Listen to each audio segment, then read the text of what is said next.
बिस्मिल्लाहिर्रहमानिर्रहीम, अस्सलाम वालेकुम। आज मैं आपको एक योग फ्रॉक की सिलाई का तरीका सिखाऊंगी, जिसकी कटिंग मैंने आपके साथ अपनी दूसरी वीडियो में शेयर। सबसे पहले तो हम घेरे में यहाँ पर चुन भरेंगे। उसके बाद इसे योग के साथ सिलाई कर लेंगे, आस्तीन लगाएंगे। आस्तीन के बैक पे भी यहाँ चुन्नटें डलेगी और फ्रंट पर भी चुन्नटें डलेगी। फिर पाइपिंग डाल के मोड़ लेंगे, या तो हम लास्टिक डाल के इसमें चुन्नटें डाल लेंगे। और इसके बाद इसकी साइड सिलाई लगेगी और फाइनली फिर दामन मोड़ के हमारी फ्रॉक तैयार हो जाएगी। सबसे पहले तो घेरे में चुन्नटें भरेंगे। जो घेरे का कपड़ा है हमारे पास, अगर आपको डायरेक्ट चुन्नटें डालनी मुश्किल हो तो पहले से चुन वाली सिलाई लगा लें। गले की हम इस तरीके से सिलाई लगाएंगे। ये हमारे पास फ्रंट हिस्सा है और इस पर हमने डबल पेटी की कटिंग की थी, फ्रंट के लिए भी और बैक के लिए भी। और इसको हमने गुम सिलाई के साथ सीना है। तो ये हमारे एक साइड का पीस है और ये हमारे दूसरे साइड का पीस है। इसमें हम इस तरीके से मैंने एक पट्टी कटिंग की थी और उस पर सिलाई लगा दी है और इस तरीके से इसको मैंने उलट के सही कर दिया है।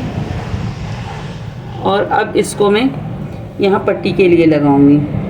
इस तरीके से जब पट्टी लगती है तो गुम सिलाई के साथ बहुत अच्छी लगती है, सामने की सिलाई भी नहीं दिखती। और इसी पर फिर हमने टिच बटन लगा के पट्टी तैयार कर लेनी है। तो ये सिलाई हमारी यहाँ तक मुकम्मल हो चुकी है। अंदर तक जो हमने गोलाई में गले की सिलाई लगाई थी उसमें कट लगाना है ताकि फोल्डिंग में आसानी रहे। और उसके बाद पट्टी को इस तरीके से सेट करना है। बैक साइड के गले की हमने गुम सिलाई के साथ सिलाई लगानी है। पहले गले की गोलाई में सिलाई लगानी है, उसके बाद फ्रिल को भी गुम सिलाई के साथ सिलाई कर लेना है। और उसकी सिलाई लगाए हुए साइड पर कट लगाने हैं ताकि फोल्डिंग में आसानी रहे। सेम इसी तरीके से हमने फ्रंट साइड को भी घेरे के साथ गुम सिलाई के साथ सिलाई लगा के मुकम्मल करना है।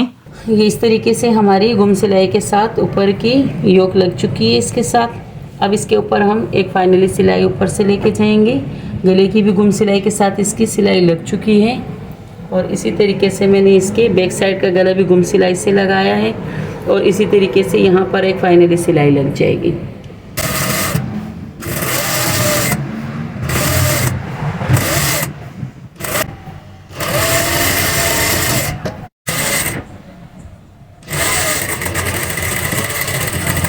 एक शोल्डर हमने जोड़ दिया, इस तरीके से गुम सिलाई से इसकी सिलाई लगी है। और इस तरीके से अब ये वाला शोल्डर हमने जोड़ना है। ये हमारा फ्रंट शोल्डर है, ये बैक है। इसको हमने इस तरीके से रखना है कि ये वाला हिस्सा हमने इसके बीच में दबा देना है और इस तरीके से हमने यहाँ की सिलाई लगानी है।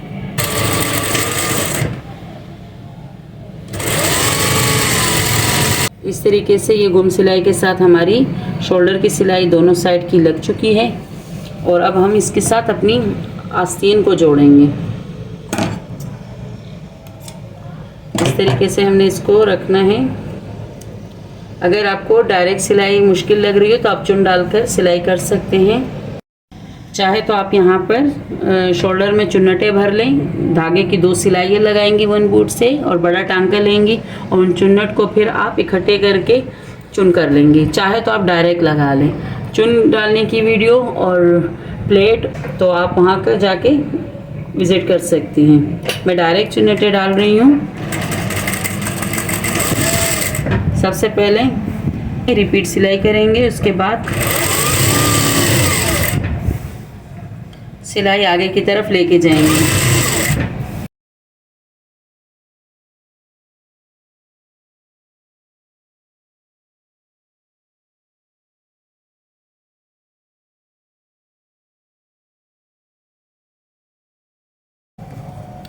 ये हमारी आस्तीन हमने सिलाई कर ली है। अब आगे से भी हमें आस्तीन सिलाई करनी है, चुन्नटें डालनी है, पाइपिंग मोड़नी है और उसके बाद फाइनली साइडों की हमारी सिलाई लग जाएगी। इसी तरीके से मैं दूसरी आस्तीन भी लगाऊंगी और अभी फ़िलहाल पहले मुझे ये वाली सिलाई मुकम्मल करनी है। इसके सेंटर का निशान लगा लेंगे।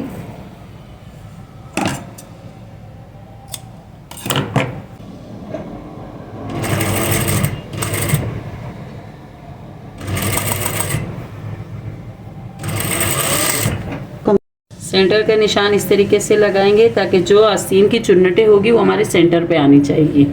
इस तरीके से मैंने दोनों आस्तीन के लिए कपड़ा कटिंग कर लिया है। तकरीबन ये हमारे पास है 10 इंच का पीस है और इसको अब हम सिलाई करेंगे। सारी चुन्नटें जो है वो दरमियान में आनी चाहिए।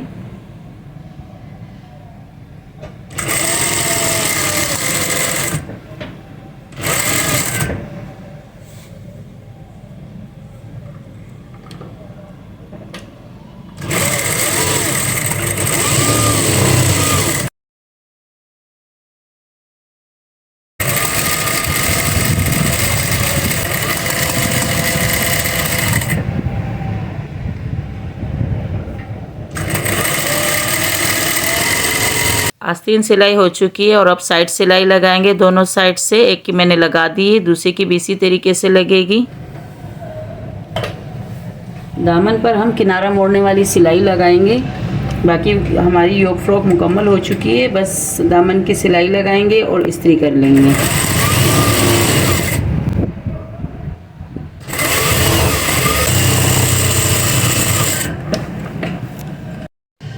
ये हमारा एक योक स्टाइल में झपला तैयार हो चुका है और इसकी गुम सिलाई के साथ हमने शोल्डर बनाई थी और इसी तरीके से गुम सिलाई के साथ हमने इसकी फ्रिल डाली है और आस्तीन पे हमने पाइपिंग की है और पफ आस्तीन की कटिंग दी है और तकरीबन ये 1.5 से 2 साल तक की बच्ची आराम से पहन सकती है। उम्मीद है कि आज की क्लास आपको बहुत अच्छे से समझ में आ गई होगी। तो इंशाल्लाह मिलते हैं अपनी नई वीडियो में एक नई चीज़ के साथ। तब तक के लिए अल्लाह हाफ़िज़।